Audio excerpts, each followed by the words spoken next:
ازيكم عاملين ايه؟ وحشتوني. النهارده بقى هنعمل مع بعضينا بقسماط الافران. النهارده هوريكم ازاي تعملوه بطريقه سهله جدا. معايا 500 جرام من الدقيق، طبعا لازم يكون ناخلينه في الاول، وهحتاج كمان معلقتين كبار من السكر، وكوبايه من الميه الدافيه، ونص كوبايه من الزيت، وباكو من البيكنج باودر، وباكو من الخميره الفوريه، ورشه ملح.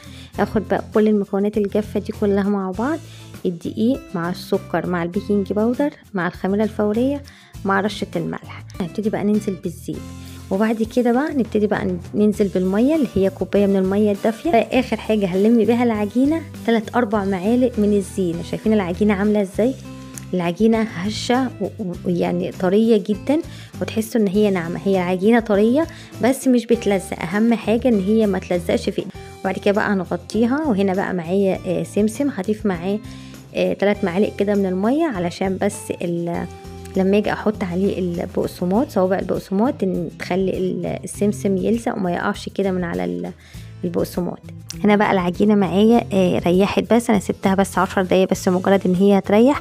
هي هنا يعني انا ما سبتهاش ان هي تخمر، احنا هنخمرها بعد التشكيل مش قبل التشكيل. ونبتدي بقى نشكل البقسماط. هناخد كده قطعه كده ونعملها زي رول كده زي ما انتوا شايفين، ونشتغل بكف ايدينا. ولو في اي حاجه كده بقى مش مظبوطه على الحروف نحاول ان احنا نسويها. لو انتوا حابين بقى ان انتوا تشتغلوا كده بمسطره وتطلعوا كده يعني مقاس البقسماط كله مقاس واحد، يبقى ممكن تشتغلوا كده بالمقص. الصينيه هنا مش مدهونه اي حاجه. ونبتدي بقى نرص كده البقسماط كده كله جنب بعضه.